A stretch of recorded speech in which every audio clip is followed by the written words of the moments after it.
safe. fair. I'm safe. I'm comfortable right now. I'm playing football. A lot of guys are like that. They're on the football field. They're very comfortable. I mean, Yeah. the last time. I like that analogy, the safe zone. But last time we saw Antonio Brown, by the way, on a football field in a game that mattered against the New Orleans Saints. Of course, Week 17, he ends up not playing. But in that game against the Saints, which the Steelers nearly won in New Orleans, by the way, 2 touchdowns, ridiculous 200-yard game. Like, Antonio Brown, from a pure physical gift standpoint, is right there. He is in that same breadth as the guys like Julio and Odell and Mike Thomas and Devontae Adams, Tyreek Hill. He's that unique and special. It's just, this is so nothing would surprise me on the football field, but also nothing would surprise me off of the football field, which is really going to be what I think defines this tenure here, right? I mean, to your point, we got more than 48 hours. Right, anything right. anything can I'm happen sure there's between like now and security Monday. next to him. Right? Okay, you're going here, you're going We there. got a you're going helmet, home. right? Check. You're good. Shoes on. Shoes on. No cryo. There have been We're good. guys who have changed teams and have come. I mean, we'll use the Patriots have a tremendous track record of bringing players in with some sort of checkered past, and they've brought them in and they've quickly fit in, and we no longer talk about their past transgressions, right? I mean, Randy Moss cast off from Oakland, goes to New England, and Corey Dillon, anybody I who think, played anybody, was- right? is a I mean, really anybody good who played with example. Randy will tell you not only did he play incredibly well on the football field, dynamite guy, and we know him now as a great guy. He's our colleague here. And at he got ESPN. Belichick to go to a Halloween party. That's right. But so I mean- so with Antonio Brown, the questions for me now is, okay, are we going to, this is behind us, but are we just going to constantly have to manage him for the 3 years under contract for? Well, yeah, I can do that right now. So the answer is yes? Yes. Okay, well, that is Yes. as talented as he is, and as much as they need him to win, that's a tremendous burden. to have to deal Especially with the every money single guaranteed. week. The answer is money's an emphatic absolutely. Yes. I was going to say hell yes, but I don't know if I'm supposed to. But say Hell yes. hell yes. Yeah, there you go. All right, look, again, just to get you up to date, and we're going to talk a lot about football as well, but this will be football because Antonio Brown is expected to play for the Raiders Monday night when they face the Broncos. The second of our Monday night doubleheader, John Gruden confirming that this afternoon. This is after yesterday when there was an altercation on Wednesday with the GM. We thought there might be a suspension and the Raiders might look to void the contract, but no go. Josina Anderson has done a tremendous job reporting on this. We're going to hear from her shortly. Any other thoughts before we talk to Josina about I would how like this to will hit shake out? on leadership. You talked about the Patriots and them having somebody that had an issue and then they come to the Patriots. There's a difference when the top guy, like Tom, or you have leadership that is professional, they're consistent, they're reliable, and they're humble. When you have that, you walk into the building and you automatically are accountable because you don't want to be the guy where they're like looking at you like, look at this joke. He's a big joke. He thinks he's great. He's made all his money. He hasn't won anything. There's people, you look at their career and they're like, okay, I made a lot of money, but I haven't won any football games, haven't justified. And I hate to say this, you as a football player, you want justification of your career with a championship, with meaningful football. Sure. And I'm sure there's plenty of guys that would love to play in a playoff game or a Super Bowl that don't have the opportunity. They look back and they say, man, I wish I would have done things different. You know what else is a big difference in between the two? Is the fact that the Patriots, from a contractual situation, they'll never have. They wouldn't be in that They situation. would never be in this situation. Yeah. Never. They would never have the player have an opportunity to have that type of, leverage. Leverage and control. Yeah, it would never happen. I remember one of my earliest conversations with Bill Belichick about his philosophy and how he built a team, and it always stuck with me because he said, I do everything in my power to make our best players our best people. And that's where we start. And really, that's what we're talking about, right? That you start from the top and it filters on down. Start from the top and all the way down. Speaking of good people, I believe we have Louis Riddick on the phone. Louis, you out there? I'm here. Oh, there you are. Uh-oh. All right. Well, look, you heard John Gruden, I'm sure, and you are aware that Antonio Brown will play Monday against the Broncos, despite the drama that has led us to a point where we speculated about a suspension. What's your opinion? Well, Wendy, I like to use the word sponsorship a lot, right? When you're talking about coaches and players and coaches doing everything they can to make sure that the players that they sponsor in particular and that they are in particular very responsible for being on a particular football team, when they have all of that going in their favor, they're going to do everything in their power to make sure that that player performs to their utmost, or they give them every chance to perform to their utmost. And that's exactly what you have here. John has spoke glowingly throughout Antonio's career about how unique of a talent he believes Antonio Brown is. He targeted him. He went out and got him via trade from the Steelers. He's someone who has designed the entire passing game in Oakland around him, believes he can take this football team from one level to another level and really generate some excitement that the Oakland Raiders haven't had in years. And that sometimes will allow, or rather make human beings and coaches in particular push that line out further and further and further and make allowances for certain players that they wouldn't make for others. I'm not saying every coach will do it. We all know that some coaches won't. We all know that some coaches will absolutely keep that line very tight to their chest and not allow players to overstep it. And every coach is different. And in this case, just when you sit there and listen to what John was saying over the past couple of days and how he was making it kind of personal as far as talking about his own emotions about the situation and how he felt personally about this, about Antonio as an individual, you knew that's where this was heading. You knew he wasn't going to suspend him. You knew he wasn't going to cut him. He was trying to figure out a way to get this situation resolved so ultimately he could have that guy wearing number 84 playing for him on that football field. That's what he was working towards. He wasn't working towards trying to figure out a way to get him off the team. It would run counterintuitive to everything that he wanted from this guy in the first place.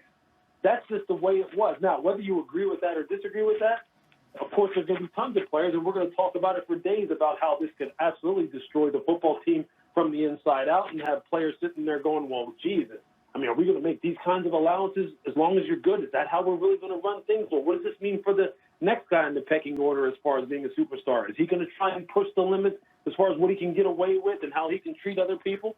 Of course that's going to invite these questions. And I'm sure John knows that too. But one thing that we all talk about all the time in the NFL, about the NFL, is they're paid to win football games, and Antonio Brown, in some believes, can help them win a lot more football games when he's on the field than they can when he's not on the football field. And I think that's what ruled the day in the end. And now we'll have a lot of stuff to talk about and ways to kind of talk about this as far as, is this the right thing to do?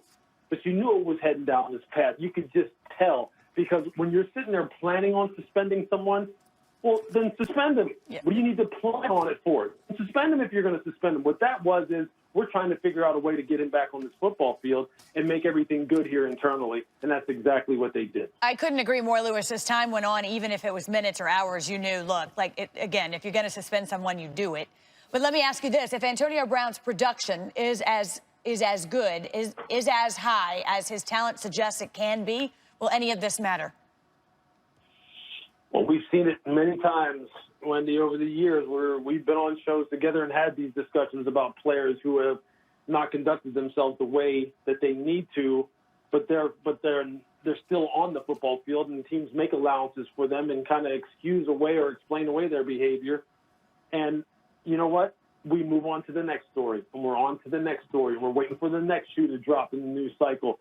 And Antonio Brown, as soon as you see him catch his first post route for 70, 80, 90 yards, and if he goes out on Monday night and goes 10 for 200, and they beat the Denver Broncos and they're 1-0 in the division, we'll be talking about just how unstoppable and how uncoverable he is, and we'll be doing breakdowns as far as how he split double team and beat people off the line. We won't be talking about his confrontation with Mike Mayock, I guarantee it. That's just the way it works. I completely agree. You won't get any argument here. Lewis, thank you. Have a good weekend. Football is back. That's the good news.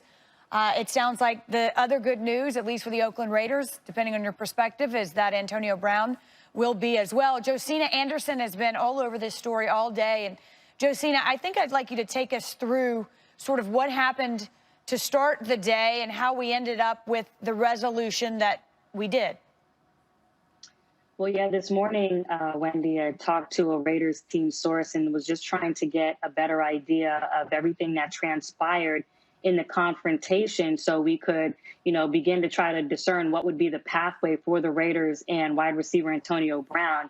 And that's when they did tell me that there was a moment in which the middle of practice, Antonio Brown himself approached Mike Mayock and, in their opinion, used it as an opportunity to voice his displeasure with the fine that he incurred for missing a team meeting. And during that conversation and that exchange that began to get more heated, I was told that he used a disparaging term that we have reported on a story online. And that included a barrage of cuss words. And at that point, there were some veteran players that included linebacker Vontaze Burfict that tried to help actually calm down the situation by trying to separate the two of them. And also, the source made sure to underline that Mike Mayock did his best to diffuse the situation and to walk away. Now, since then, the update that I received, as you see my tweet online right now, is that I was told that Antonio Brown issued an emotional apology at a team meeting this morning with the team captain standing with him. And so that started to give you an indication that maybe there could be a 180 flip in where this is going in terms of his contribution to the team, his presence with the team, and could they move forward? And then after that, I also asked the team source, how did the team receive his emotional apology? And then they text back, quote, he was treated like a family member. And then less than half an hour after that, we hear the head coach, outlining the fact that he is going to now play on Monday Night Football. So we went from a planned suspension to now being out there in less than 48 hours to participate with the Raiders. And it just goes to show, Wendy, the art of communication and really getting a whole bunch of skilled people to still work, even when they're heightened emotions. Well, there's no question, and JoJo, you suggested this yesterday here. Let's see if cooler heads prevail.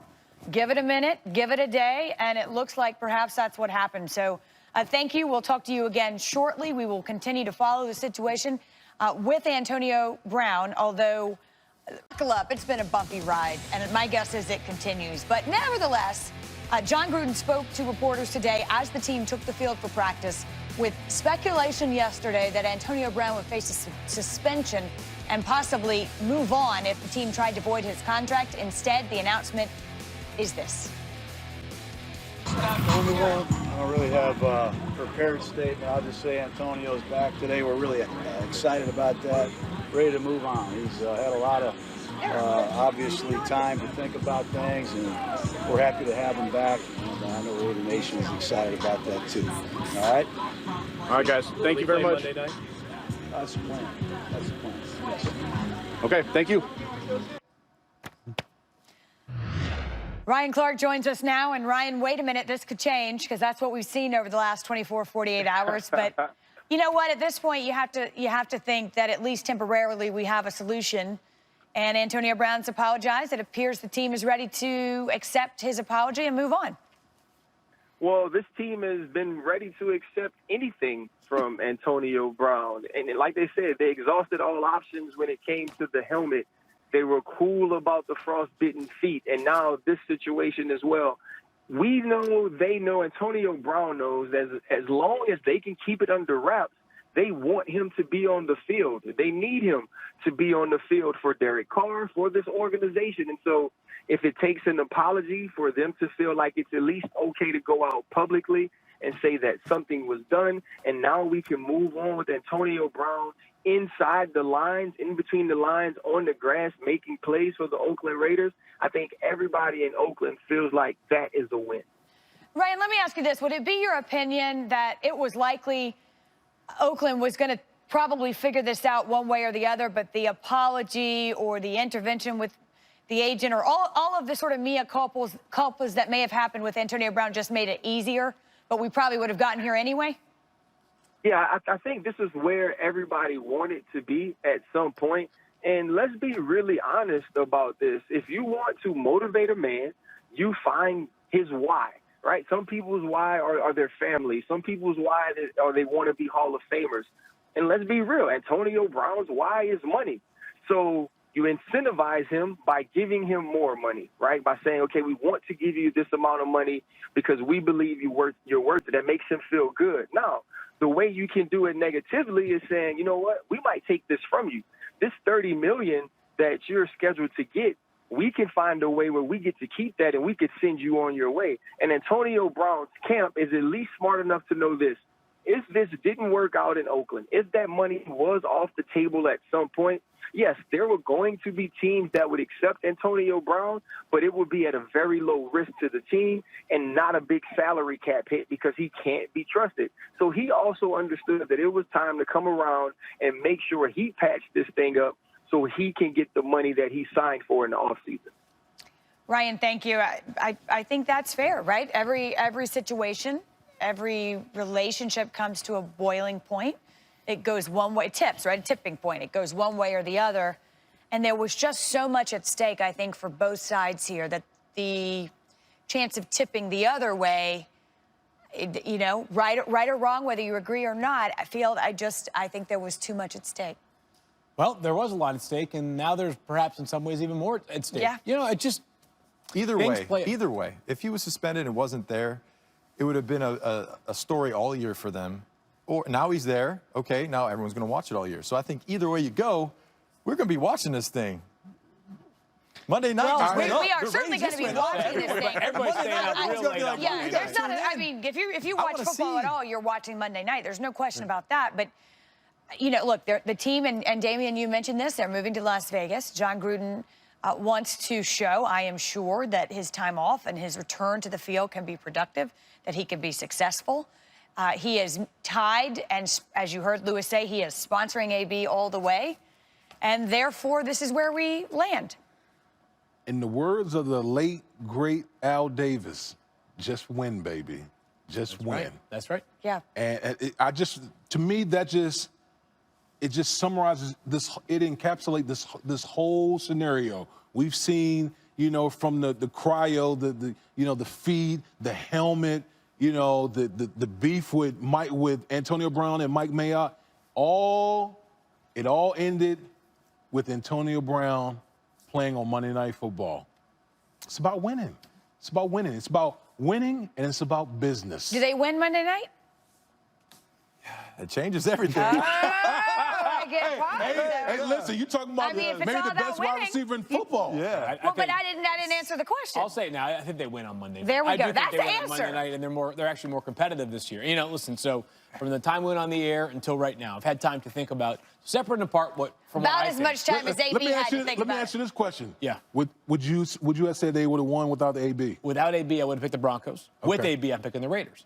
I'm staying with the Broncos. Sticking with them? They're tough I'm not defensively. changing. They're going to be very tough defensively. I think the Raiders I think they're going to win. I do. I think the Raiders are going to win. You know, from the time we went on the air to right now, you know, separate and apart what I might think of the situation, you know, part of our job is to try to imagine what the people who are involved are actually making the decisions are thinking. Sure. And we've talked about this in a lot of different ways. But if you're the Raiders, this entire offseason, you invested in players, culture, character, and talent. All right? A lot of it was culture, character, and talent at the same time. Antonio Brown was kind of the exception, right? And because you knew there was incredible talent, but there was also some baggage. That's why he was traded. It was almost like we can handle Antonio Brown because we're investing in guys like, you know, LaMarcus Joyner and Cleveland Ferrell at the top of the draft and players like that, high character guys. Now, you invested in this, and you're at least seeing it through. That seems to be what their mindset is. We can't cut bait now. We have to go with it, at least give it a game. And on Monday night, as I just said, it could be the difference between winning and losing. Antonio Brown is a survivor. Ooh, He's a survivor. I mean, with everything that's going on with Pittsburgh, you know, it seemed like there was always some type of controversy or something going on. Then he moves over to Oakland. He has the foot, the helmet, you know, the confrontation with Mike Mayock. But at the end of the day, he gets his money. Listen, he gets to play on Monday night. To use Fields' analogy, at some point you got to fish or cut bait. Yep. Raiders are going fishing. We're going to talk about it more.